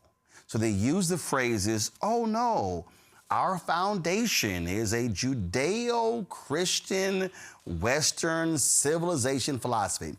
Okay, Ken Cuccinelli, let's do the math. Germany, Germany, are they producing more white people? Nope. England, What an absolute. Nope. Hold on, no. England, nope. Ireland, nope. Italy, nope. Like, if you start naming all of these Western, these Judeo-Christian, Western civilized countries, they're not producing more white people. Because when you look at fertility rates all across the world, white nations aren't having babies. So it's like, oh, so you think, I mean, Germany, the only reason the German economy has been consistently stable, they've been losing population. Why has the German economy been stable? Because of immigration. The Germans like, yo, we hate immigration. We don't want immigration, but damn, immigration is saving our asses with our economy. These are facts. But Ken Cuccinelli, just say it. We want white people. Donald Trump gave a speech in Philadelphia where he said, can we just get some people from Denmark, from Sweden? Donald Trump just said it. I need more white people. So embarrassing to hear that guy on CNN. It's Brian. Brian, go. It's just so embarrassing to hear that guy on CNN spew that absolute nonsense. When I think of America, I think of diversity. When I think of America, I see the fact that it's a land of opportunity where we have all sorts of different people in the crayon box that can come to this country and make something of themselves. Heck, even Donald Trump said something not that long ago that a lot of MAGA didn't like, which was, we don't have enough talented people in America. We need to bring over 600,000 people from China. And I know a lot of MAGA Republicans didn't like that statement. But to hear that guy go on national television and make those statements, you're right. Why don't you just say it out loud? We just want white people here. We don't want people from other cultures here. And by the way, it doesn't help when the Republican Party is also the party that claims that they're anti-abortion and they're pro-life. Not to really get into that topic, but maybe if you weren't against maternity leave, and maybe if you weren't against basically every government program that can help that single mother raise that child, maybe more people would be having babies. Maybe they should think about that. But at the same time, again, it's the same thing over and over and over again. They just say it with different terminologies on CNN.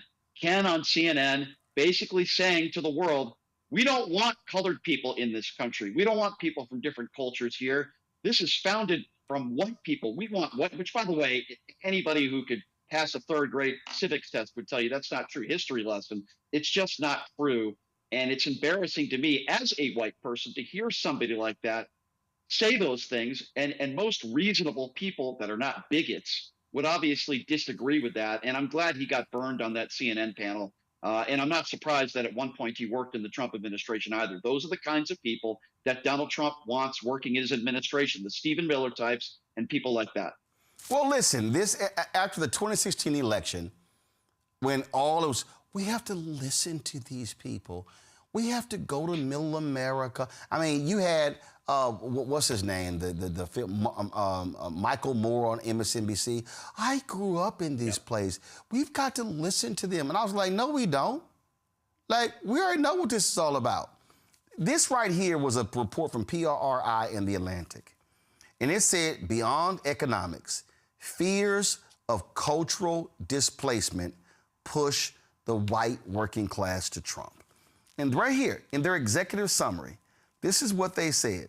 They said, identification with the Republican Party, identifying as Republican, not surprisingly, was strongly predictive of Trump's support. White working class voters who identified as Republicans were 11 times more likely to support Trump than those who didn't identify as Republican. Number two, fears about cultural displacement. White working class voters who say they often feel like a stranger in their own land and who believe the U.S. needs protecting against foreign influence were 3.5 times more likely to favor Trump than those who did not share their concerns. Support for deporting immigrants living in the country illegally. White working class voters who favored deporting immigrants living in the country illegally were 3.3 times more likely to express a preference for Trump than those who did not. Economic fatalism. White working class voters who said that college education is a gamble were almost twice as likely to express a preference for Trump as those who said it was as important an investment in the future. Then it goes to economic hardship, and it goes to all these things. Y'all, we've been laying this thing out.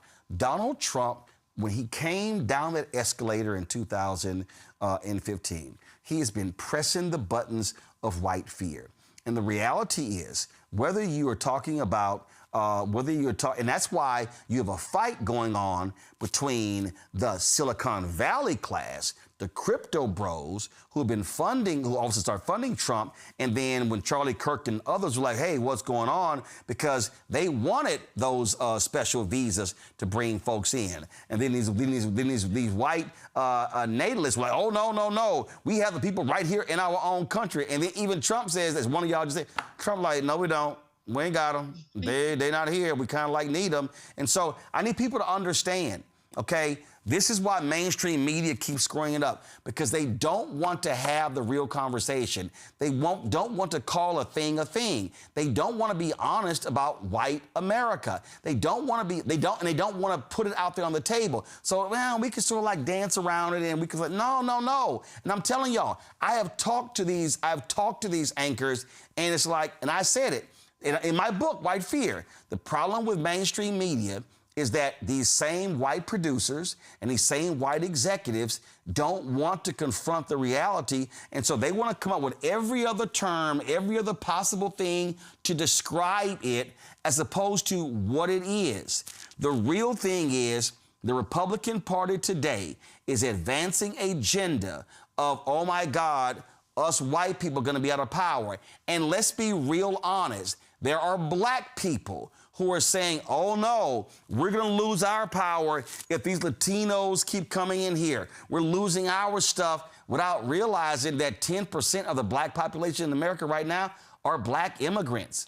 And then if you also start breaking down a lot of the people who don't classify as black immigrants, they're actually one generation removed from being an immigrant. Oh, y'all want to see stupid? I'm going to show you stupid. That crazy ass, Ann Coulter. And again, this is how stupid these people are, y'all. Give me 1 second. Y'all about to trip out, okay? This is stupid. Ann Coulter actually posted this tweet, and boy, did she get nailed in the community notes. She got nailed big time. And again, I just want y'all to understand when we talk about these things, when I say one person removed, okay? So the person who sits here and wants to tell me about, you know, all your FBA people. Well, guess what? Shirley Chisholm, hello, Harry Belafonte, Sidney Poitier, Eric Holder, like it's a whole, Westmore, it's a whole, I mean, my God. Go to New York City. What the hell do y'all think Jamaica Queens is? Why they call it that? It is unbelievable to me when I listen to these people who don't understand when you say that there's a lot of people here. So here's Ann Coulter. This dumbass tweets, that beautiful ending to Trump's SOTU address reminds me why we can't have a second, third, or fourth generation immigrant as president. Love for our country has to be in your genes. The reader context. President Trump is a second-generation immigrant through his Scottish-born mother and a third-generation immigrant through his German-born paternal grandparents.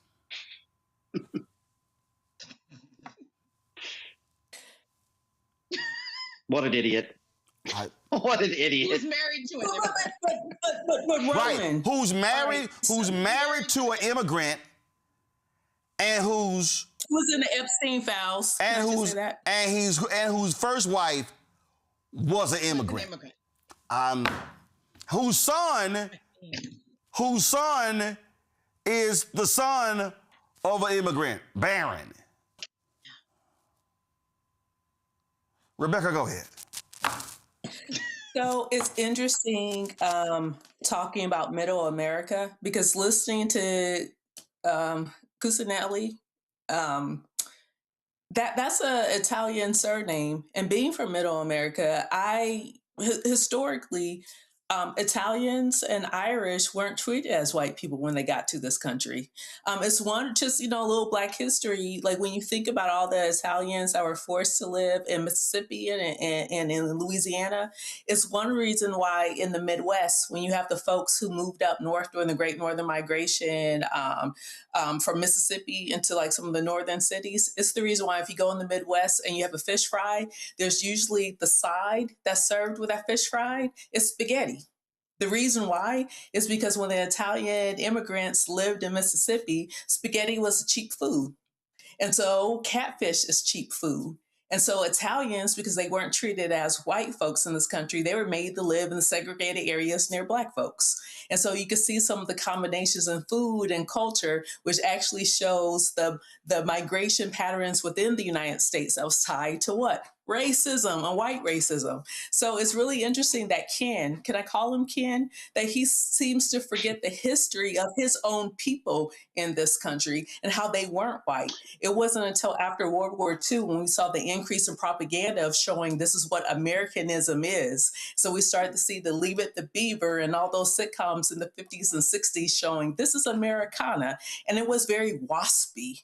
It was very whitewashed. And so I'm thinking, I don't even know if the correct term here is homophone. When we think of the word America, in American, what it means, Bad Bunny just showed us at the Super Bowl that Brazilians are Americans, that Puerto Ricans are Americans, that Dominicans are Americans. And so it's interesting hearing this revisionist history where they're trying to prove and show and paint this brush backwards of America has always been a white country, or in America is only the United States of America. Well, that simply is not the truth. And so we are seeing one party in this country that is furiously trying to undo and erase other non-WASPy cultures because they want white supremacy. They want the United States to be a white supremacist state. When we see the fall of apartheid in South Africa, they were afraid they were going to lose a white supremacy state. When we look at the UK, a white supremacy state, you can even make an argument about certain things in the Middle East of white supremacy states, but I won't go there tonight. So that said, the United States for these people with this particular worldview, this ideology, is the last place on earth they can go.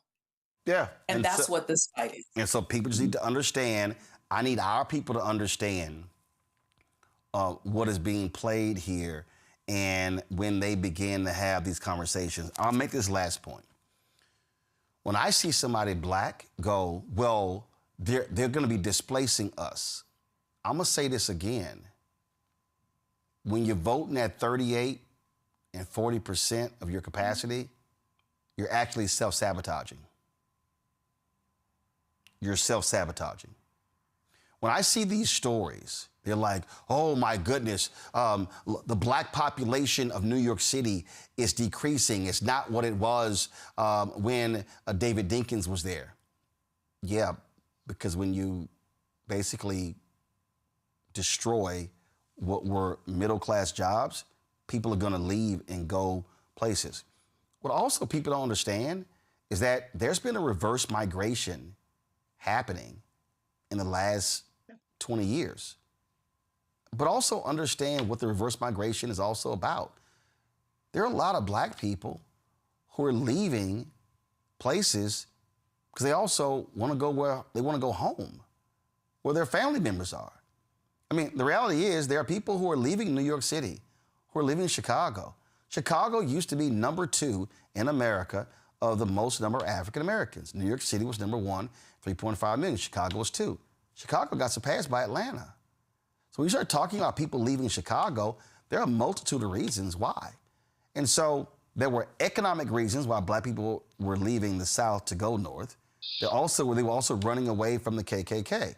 So when people have these conversations and they're like, well, this is what's happening, you might want to be deeper than mustard on a hot dog and actually understand trends and how people move and how they go different places and why they do this.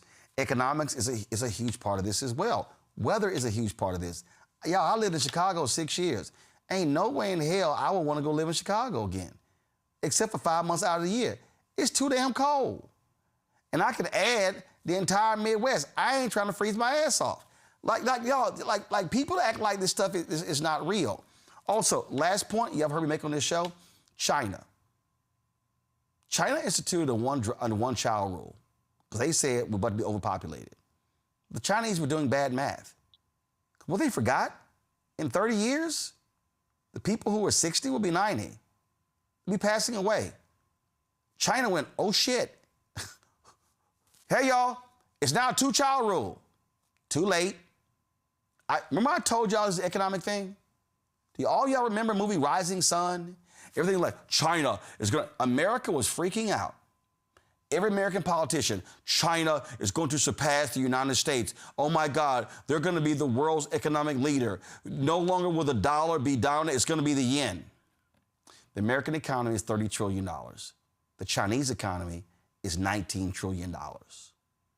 They are $11 trillion away from the United States. They ain't making that up soon. But even China realized and China does not have lots of immigration. So the Chinese said, damn, our people got to start having more kids because if they don't, we're going to be in a serious economic trouble in 30 years because we're not going to be able to replace the people who are adults today who will become ancestors tomorrow. Maybe some of y'all need that history lesson.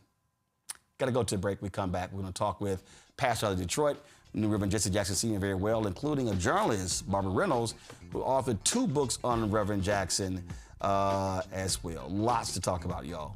Don't forget to support Roland Martin Unfiltered. Join our Brina Funk fan club. If you want to support us via Cash App, use the Stripe QR code. You see it right here. Also, for checks and money, for credit cards, use that QR code as well.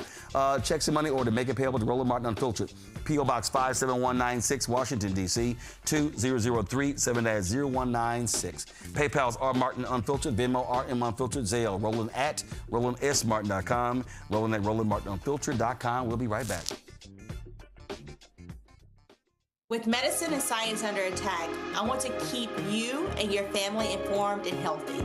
I'm Dr. Ebony Hilton, and I knew at the age of 8 that I wanted to be a doctor. So I studied hard and became the first African-American female anesthesiologist hired at the Medical University of South Carolina since its opening in 1824. And I always say I was made into a doctor, but I was born to be a mom. And as a new mom, wife, sister, daughter, and friend, I understand how frightening a medical crisis can be. I care for individuals on some of the worst days of their lives, and it's my mission to provide you with a safe space to gain clarity on issues affecting your mind, body, and soul. I recognize that there are health disparities, particularly as it pertains to race, and I want to help bridge the gap between you and your healthcare providers. Join me every Thursday for Second Opinion on the Black Star Network, where each week I'll invite experts from various medical fields to share the latest health news. We'll discuss topics such as the vaccine debate, mental and sexual health, medical bias, infertility, menopause, andropause, nutrition, and aging.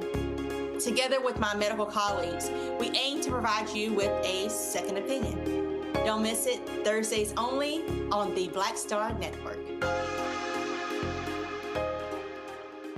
I'm Brittany Noble, Midwest-born, HBCU educated with experience in newsrooms across the country. Well, I've teamed up with Roland Martin to bring to you The Breakdown. This isn't just news. It's our stories, our voice, our community.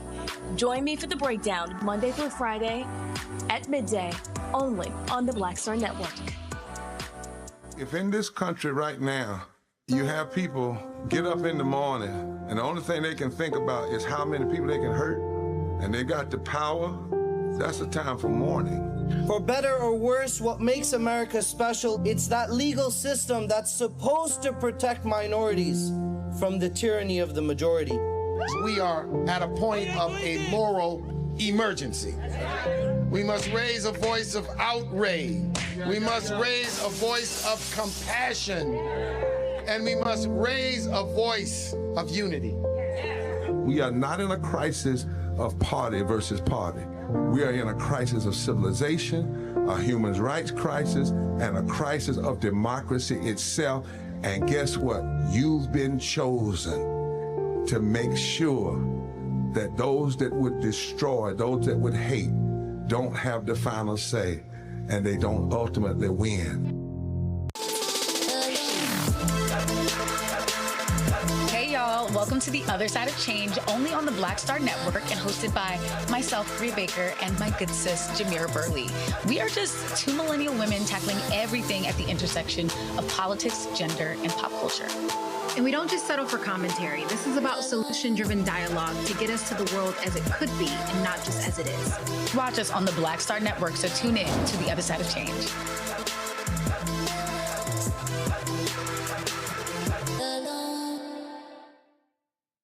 I'm Ryan Wilson, CEO and co-founder of The Gathering Spot, and you're watching Roland Martin Unfiltered on the Black Star Network.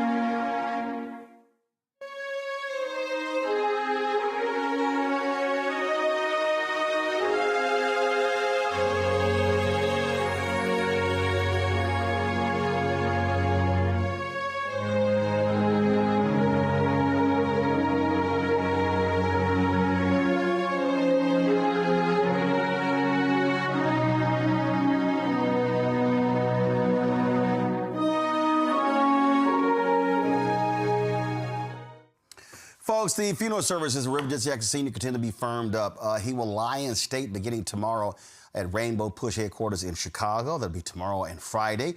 And then he'll be transported then to South Carolina, where on Monday he will lie in state in the state capitol in his home state of South Carolina. We're still awaiting to find out about the details regarding Washington, D.C.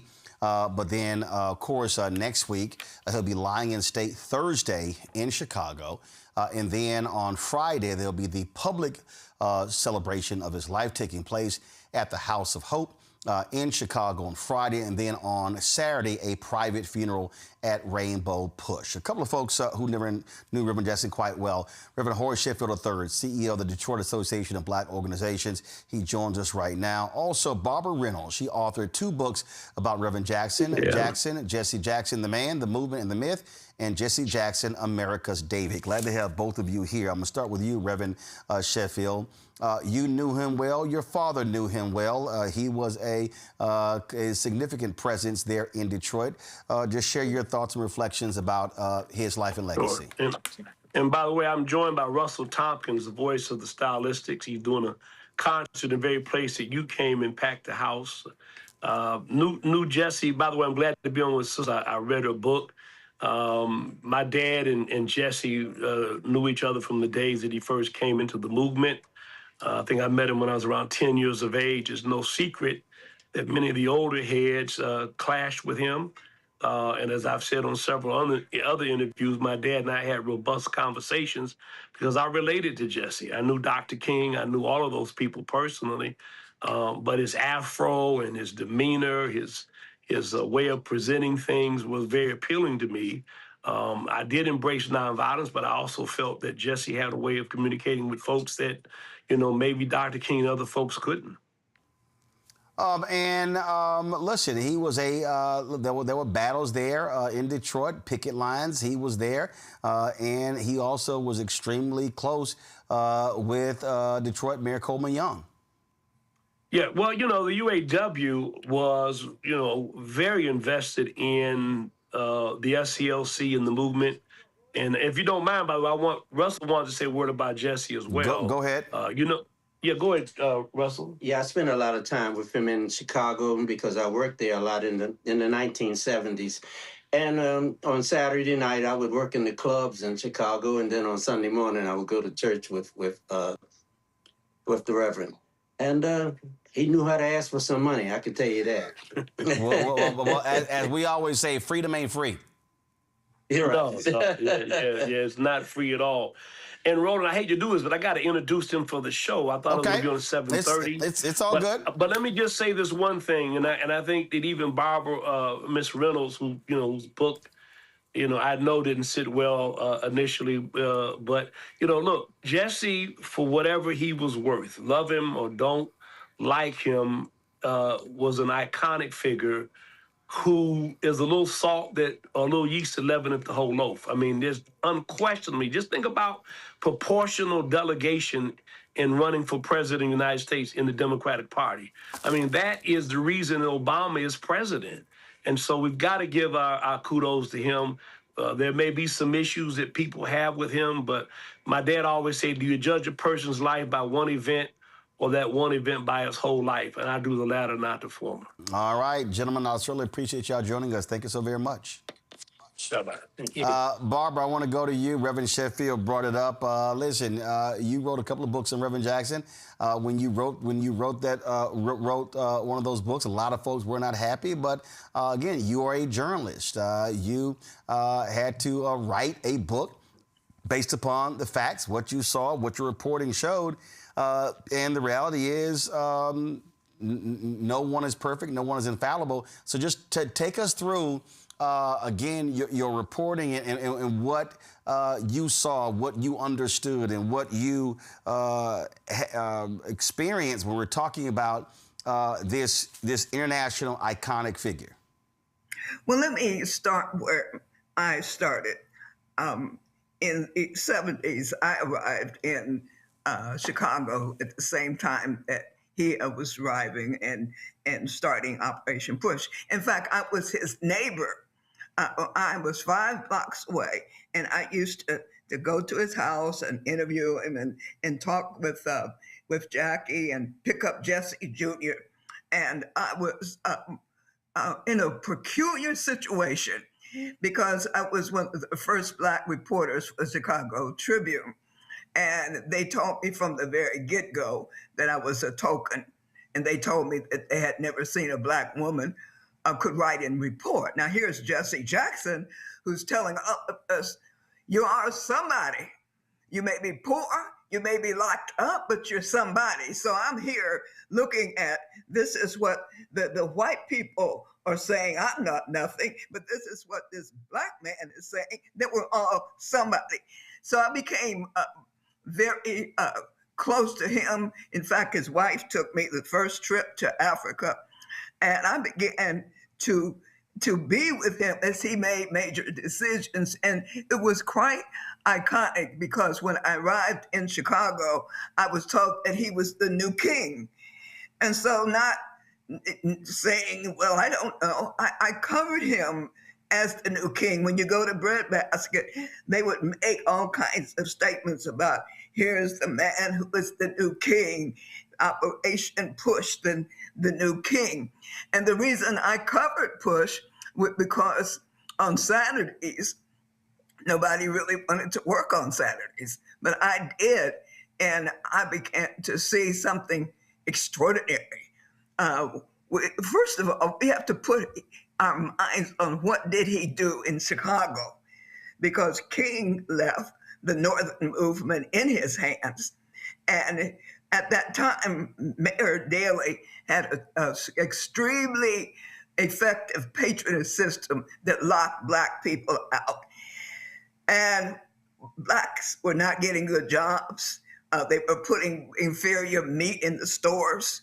And Reverend Jackson used this economic sense of a breadbasket that starts saying, okay, you won't trade with us, we won't spend with you. But if your businesses employ Blacks, well, I tell you what, we'll be praising him at Operation Push. And I saw that, how he pushed people forward in jobs, business products came in. And that was a very successful time because, you see, he was like made for the movement. I mean, in 1969, people were still suffering from the death, the assassination of Dr. King. And what the white establishment wanted was someone who could talk rough, look rough, but not want to burn down any more buildings. So Reverend Jackson was that kind of charismatic figure. He could talk. But Barbara, also explain to people, again, I don't think people really understood those Saturday meetings. I mean, obviously, when you got to the 2000s, again, numbers were going down. But when you talk about the 70s and 80s, that facility, standing room only, jam-packed. If you were a black figure across the country, entertainer, actor, politician, when you came to Chicago, you had better have a Saturday stayover on your agenda, because that was the place. That was the hottest ticket in town every Saturday morning at the workshop. It was church, you know. It opened with the choir. Jackie was the singer. It was church, but it was the economic and politics coming together. And there sometimes was so monumental. In fact, I was the first reporter on the scene when Black Panther, Fred Hampton, and Mark Clark were killed. And the word was Bobby Rush would be next. So Bobby Rush turned himself into Jesse Jackson at Operation Push so that he could be put in jail without being killed. I mean, Push became a haven. It became our place, the place to be. And that was exciting. It was successful. And what happened was many of the media people, I was covering Push, and they would say, okay, cover Push. Nobody else wants to cover Push or be out on Saturdays. But once he started making headlines, I mean, foreign leaders came to Push. I mean, if you're running for anything, you came to Push. He had a mantle that would cover you, that would promote you. And I saw that rise from the very beginning. And it was startling, because sometimes I was there when he would make a decision, like this black pilot, Robert Goodman, was in Syria. And it seemed like the State Department didn't care about him, wasn't trying to get him out. And so sometimes I overheard discussions, because I was sort of always hanging around. And one day he said, you know, we ought to go get him. And it was silence, you know, among the people in the room. Go get him. How you going to go get him? And he said, yeah, we got to go get him because the State Department doesn't care. Well, the State Department did not want Jesse Jackson to go. But see, Jackson, and I may talk a little bit about his childhood, he had the magnificent way of self-definition. He defined himself. And that, I mean, how else could you say a man who would say, I'm going to run for president and I'm going to get millions of votes, and did it, and did it effectively. Yeah, so, but these are things that I learned from him even now. That's why I'm sad as I prepare to go to Chicago, because he's gone. Look what he left with us. You know, at a time, this is very important, when Black people are called garbage. When the president of the States said we come from S-holes, and when from the White House you have pictures of Obama's as apes. At a time like this, we need to be speaking to the next generation that we're somebody, that we have to vote. It's our lifeline. It's our lifeblood. So we have to have passionate leaders, not just people on talk shows, head shows, but people like Reverend Jackson can get to the heart of it. And some of that is being done by Al Sharpton, who is now taking on that economic package and trying to say, we have a 1.5 or $6 billion that we have for spending power. We have to use that for our own success. And that's where Al Sharpton is taking the movement. And see, it's a continuous line. It's King talks the ball to Jackson. Jackson is moving and moving. And see, when he ran, this is, I'm gonna make a point. When Jackson ran, he said, I'm not running for president by myself. I'm running so some of you will run for sheriffs. Some of you will run for state delegations. Yep. Some will run for the White House. I'm running because I want to create a system that will go on and know we have a place in politics. And that is still here. The rainbow politician, the rainbow coalition was effectively Jesse Jackson, knowing that we couldn't make change just having the black vote, that you had to have the farmers, you had to have the environmentalists, you had to have the feminists. And that is why, when you look and say, that's why Obama could step in there, because the ground was laid by Reverend Jesse Jackson. We still need that coalition if we're going to move. And I think, yes. Barbara, as a reporter, you saw him in many different ways. You saw him in front of the public. You saw him in private. You know, the thing that you hear the phrase, listen, Reverend Jackson was like anybody, was a complex figure. He was somebody who understood the power of the media. He understood how to control the media. Some say manipulate the media. But what he also understood was he could not achieve what he wanted to achieve if he didn't know how to bring the cameras there. So his command of the media was absolutely impressive. It was, and you got your finger on it, because he loved the media, and the media loved him. I mean, he was a handsome man. His speeches were like, that's why I call him America's David, was as poetic as King David was. And he courted the media. I mean, he would make calls at 2 and 3 o'clock in the morning to somebody in the media. Are you going to cover this? Are you going to cover that? And even when he had sickle cell, I remember going to his room, into his bedroom, because at that time we could still get in the bed. That even a sickle cell that he had was the time for a press conference. And I was with him in the early 70s when he went back home to Greenfield, South Carolina. And that was the first time I saw him cry publicly, because as a child, his father was not married to his mother. His father had a family next door, but Jesse was the child that was not there at that house. He was at his mother's house. And they called him a little bastard. Some evil people, that's what they called him. But Jesse had this thing about it. But Noah Roberts, his father, claimed, he said, okay, I wasn't married, but that's still my son. But Jesse Jackson, I have to say, it had to be the Spirit of the Lord with him. Because I interviewed his teachers, and they say he would put on a suit and something and come to school, that he wanted to look important, and that if anything was going to be changed, or if a position like the student council, he wanted to be president of the school student council, so he wanted to run. And that is only, I can say, God must have done it. Because in South Carolina, I mean, you still had to walk off the street when it's dark. You couldn't be seen walking around.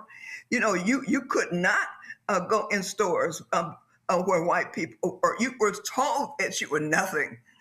But this boy, young, kept trying to say, I'm somebody. And so I went home with him to Greensville, South Carolina. And neon signs all around the stores. Welcome home, Jesse. Mayors came out. We had an entourage that came with him. And he was crying. And I could have swore he turned to me. He said, yeah, I told him I'd be the best bastard they've ever seen. And I said, well, I guess so. So I saw, you know, his good points. And I saw his flaws, but, you know, I was more of a beginning biographer than I've written Coretta Scott King's biography, my pastor's biography. And, you know, I have to understand that we change. We fall out, we get up. And one thing I like to say is that how he dealt with the birth of Ashley Jackson, where about 20 years ago, he had to admit that there was a baby and that he was the father. And this is from a woman that was in Push that he worked with. And he did it. He said, I did it. I should have done it. I'm sorry, but I love the child. And that made me think more of him, because truthfully, some in situations, there's abortions, there's say I didn't do it, but he said I did it, I was wrong, and like his father before him that did not disown him, he did not disown the child, and the Jackson family was brought up and loving enough to embrace her. In fact, as I understand it, she's working on a documentary about him. So even some of his worst things, he turned on to be a good things because he was a good man. He was a man of God, and he performed as a man of God. He made mistakes, but if anybody ever did my biography, I would hope they forget all the stuff I did wrong and say, well, he tried anyhow. So, I mean, I love him. And we didn't always disagree because I'm telling you, you're a journalist, when you're covering anybody, sometimes you won't agree. You won't agree, you can disagree. But that doesn't spoil the whole thing. It's something you can disagree about, you can talk about it, write about it, and you don't forget the big picture. This man is a legend. This is why I'm awfully upset at Speaker Michael Johnson, who is saying that we can't lie in state because he's not a former congressperson. He said Billy Graham lied in state. And I believe Rosa Parks did too. Yeah, Rosa Parks. Rosa Parks was the first non-citizen. Billy Graham, and then there were the two U.S. Capitol police officers, and it was called lying in honor. And then, of course, in Statuary Hall, Congresswoman Elijah Cummings was also lying there. I got my panelists with a couple of questions. Let me go to them. Joy, your question for journalist Barbara Reynolds, and then Brian. Joy, go. Yeah, I would love to know, what's your favorite example? What's your favorite story from Jesse Jackson? Something that, perhaps would be instructive to those of us who are generations coming up. I really think that story of his childhood was probably a favorite story because I could see how it felt to be told that your mother didn't marry your father, and to come with a stigma. I think that was probably my favorite story of going home with him to see at 27, I think, he was in the Gallup polls, said he was as well known and liked as Pope Paul and Ronald Reagan. Just to see, I mean, you can say if a child like this child, who has been called a little bastard, and growing up in the South, he couldn't even go into the library. If he can become somebody, why can't we become somebody? And, I guess as I was with him, and I was so degraded in journalism, in my profession, that it took much for me to be next to him, always saying, Jesse did it. Jesse did it. I can do it. I can do it. I'm somebody too. And those kind of things will still be in my heart. That when I wanted to leave journalism, sometimes I thought, well, I got this. I can do this. I think those kinds of stories that defeat. He did not win the presidency, but he laid the groundwork for others to run, and it was never about him. And he said that. He was unselfish in putting his body on the line. So I suppose that those are the things that I think most about him. Brian. I'm wondering, who do you think Jesse Jackson would want to see be the next president of the United States, or at least run in 2028? And my second part of that question is, what was the type of feeling that Jesse Jackson had, and what did he say about minorities in this country that continue to support Donald Trump and his agenda? What was his message to them, and who does he think are some of the rising stars in the Democrat Party? I guess a two-point question for you there. Well, he didn't think much about those who were not with him because he spent so much time working for the next group. And it's hard to pick. You know, some would say Keaton, Jeffries. There's, you know, others would say maybe even Letitia Jones. I mean, she shows such great wit and strength. But I couldn't guess which one he would say. He probably would have been right there supporting Kamala Harris, right there supporting her. But he was sort of outside the Democratic Party. He was more than the Democratic Party because his agenda that was more progressive, that some are still trying to deal with it. So I couldn't say exactly who he would run for. I have a senior moment now because I'm seeing my hero in Texas who might run. Can you please help me out at Roland? You said who's running in Texas? No, yeah, she's running. You mean Congresswoman Jasmine Crockett? Yes, well, how could I forget her? I mean, she is sort of like him in a way.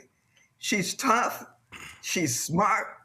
I was at Martha's Vineyard a couple months ago, and people were lined up around the block to see Jasmine Crockett. So I would think that he might support her. I can't say, but that's what I think. She's the kind of leader. But see, then again, when you look at Kamala, you have to say, I don't think she lost in the first place. I think that Musk controlling so much of the technology did something to the votes. And I think that we have better look at the technology because this man is going to do everything he can to win.